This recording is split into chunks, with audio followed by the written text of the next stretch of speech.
YouTube, it is time to find out how broken Qingxiao really is. And a little spoiler, if you are an F2P and you plan to save for Xin, you might consider skipping this video because it might just tempt you to pull for her if her design already didn't do it. We are gonna take her in Tower of Adversity and Whimpering Wastes with her best teams and see just what she is made of. In terms of build, I am gonna use her signature weapon, Glint of Clouds, and I'm gonna use a 4-4-1-1 setup for my echoes. I already went over why I prefer this setup in my previous video. I'm gonna use both crit damage echoes for the Tower of Adversity bit because I'm kind of overcapping on crit damage, and I do want to use Shorekeeper for the showcase in Tower just to see the difference with Mornye. For Whimpering Wastes though, I'm gonna switch to a crit rate 4 cost because in Whimpering Wastes consistency is more important. Let's say you have 10 enemies, if you manage to crit on 9 of them but the 10th one just manages to survive because you did not crit, you are gonna suffer, you are gonna lose a ton of points. So it's better to just overcap on crit than having something like that happen to you. Obviously, I have every skill at 10-10-10, and my sequences, I don't have any sequences, and again, as mentioned before, all my echoes are with crit rate and crit damage, so this is as juiced of a build as you will ever see. I mean, look at this, 100% crit rate and 300% crit damage. Let's go. Okay, so let's see. This is floor 4 of the middle tower, so some shielding is inevitable because of the buffs, but what can you do? The Denia Mornye team combo is the best for Qingxiao because it helps with the toon build-up rate so fast. Like it's just already we already triggered toon break once, so you can already start getting these toon strain stacks and the mind lock stacks at the same time. And now we're just gonna do the Denia combo. She's not as strong in Tower of Adversity because her gathering is not that great, but she's gonna be insane in Whimpering Wastes. You are just gonna see it. Switching to Qingxiao, doing her basic combo, which is pretty much just holding the left click and pressing E at the right time. And now we are just gonna burst this guy down. 500,000 damage and then another 7, almost 800. He is dead. Absolute extermination. We just defeated that boss in a single damn combo. You just were looking at his HP vaporizing. That was so freaking satisfying. And now we are going to the second boss. Thanks to Qingxiao's passive, the stacks that the first one had were inherited by the second, so we don't need to just start stacking from zero. Back to the Denia combo, and then we are gonna have to switch back to Qingxiao. So the point where you need to use E, pay attention to her skill when it lights up. Not now, the second one, now you use the E. So you need to check your E skill, and when the first time it lights up, you just ignore it. When it lights up the second time, you need to press it in order to get her forte off, and another 700,000 just with her freaking... actually, no, that was her ultimate. My bad, I was thinking that's the forte. But no, 700,000 even on this guy. Like, it's just insane. When combined with the forte, you are looking at over 1 million damage, 1,200,000, and all of these characters are at sequence S0R1, with the exception of Mornye, who does not even have her signature weapon. I am using Discord on her. So, yeah. Now, this is fully stacked up. You have 15 stacks of Mind Lock, and you have full shifting on the full toon strain on the enemy. So let's just check what damage are we looking at. We are gonna use her forte right now, and I barely... Oh my... He just got... he died before I could even use the liberation again. Let's say that you don't have Denia. This is pretty normal. If you pulled for her, it's probably because of the IMAT Fusion Burst team, and you can really replace Denia on that team with anything else. If you don't have her, she's being rerun right now for obvious reasons. However, pulling both her and Qingxiao while having enough pulls for Xin is just unrealistic unless you are a whale. In that case, don't you worry, you can simply use Lynae. Lynae is pretty much equal to Denia in Tower of Adversity at the very least. In Whimpering Wastes the difference is bigger, but for Tower you can just put the equal sign between the two. The only difference is of like 2-3 seconds in clear time. That's because of Denia's quality of life things in her kit for toon strain, but you are never gonna notice the difference. Now, if you don't have Mornye, you can use Shorekeeper but you can notice the difference. This is not a situation like Lynae and Denia. This time you are going to be able to tell you are like 20 seconds slower. You are going to need an extra rotation if you want to defeat the boss. That's because Mornye is just such a crucial member of the team, enabling you to just stack your forte, your passives, and your toon strain stacks way faster than Shorekeeper, especially with Lynae. Lynae also buffs toon break, so having Mornye on the team just amplifies everything, and that's including Denia. So yeah, if you don't have Mornye really, you probably should pull Mornye before you even consider pulling Qingxiao. This is the second rerun of Mornye, so after she's gone, she's probably gonna be gone for good for at least like 1 year. So yeah. Now let's say that you don't have Lynae and you don't have Denia.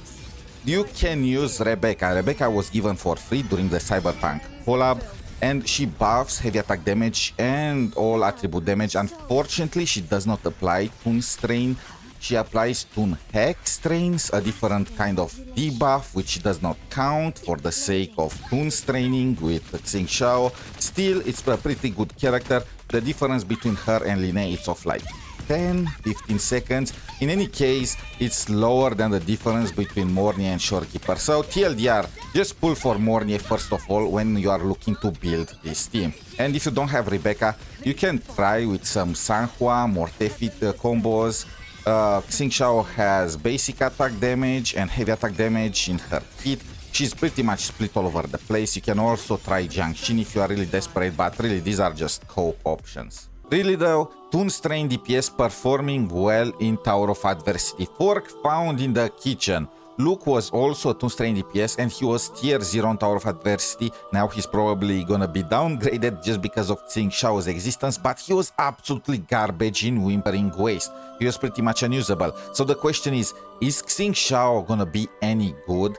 And you can see on my screen, this was my run with Hiyuki. I managed to get 3,330 points with a purple token. So the question is, can I beat this? What I'm gonna use is gonna be the Qingxiao team with Denia, because Denia is kind of required for Wuthering Waste if you want to get the most points. Like, she is providing gathering that helps Qingxiao a lot, and her own DPS. This is where the difference between Lynae and Denia really comes into play, and I'm gonna use the purple token. I could use this one just for additional shielding and stuff like that, but when this is gonna be rotated, you can find yourself in the dumpsters, you know. So it's better to just use the purple token to get an accurate grasp of her strength. Normally, Toon Strain DPSs, or well, negative status DPSs in general, are not that great in Wuthering Waste, and there are two big reasons for this. One of it is that the debuffs are applied on enemies, and when waves are changed, you know, you defeat a wave, the next one comes, you do not get the benefit from these debuffs anymore, you need to reapply them. This is not an issue with Qingxiao, because one of her passives just transmits the stacks from one wave of enemies to the other, just like some kind of infectious disease. The other big issue is that it takes time. It takes time to properly ramp up the damage. Now again, this is not an issue for Qingxiao. Her ability grants her 1 stack of Mind Lock every time somebody on your team applies Toon Strain Interfered on enemies. And this is counted individually for each enemy and has no cooldown. So for a wave of 10 enemies, you are gonna get 10 stacks. This is even faster, way faster even, than Tower of Adversity. By the second wave, you are gonna get her passive fully stacked out, and that's around 65% extra damage. This turns her from a 0 to an absolute beast. And with that being said, music!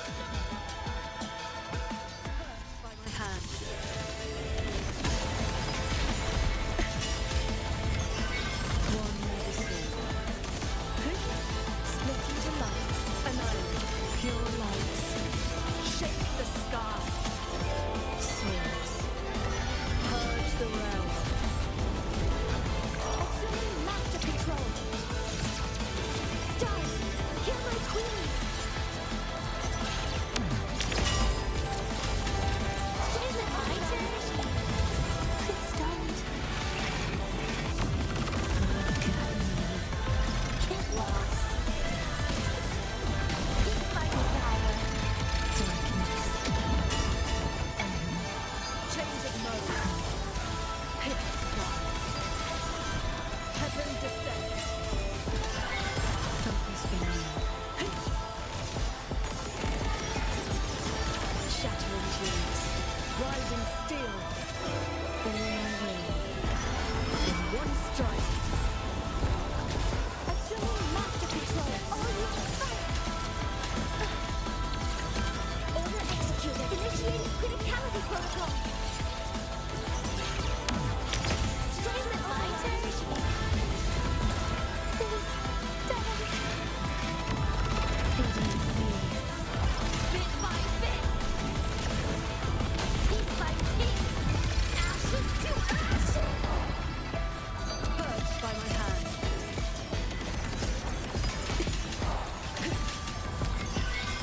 Quick end to you.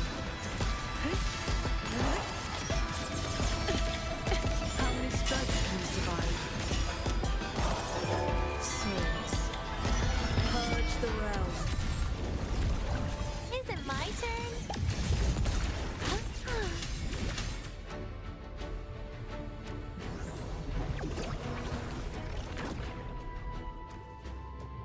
3,280 points. That's actually insane. It's pretty much neck and neck equal to Hiyuki in Whimpering Waste for a Toon Strain DPS at that. Now, to be fair, I'm gonna say this.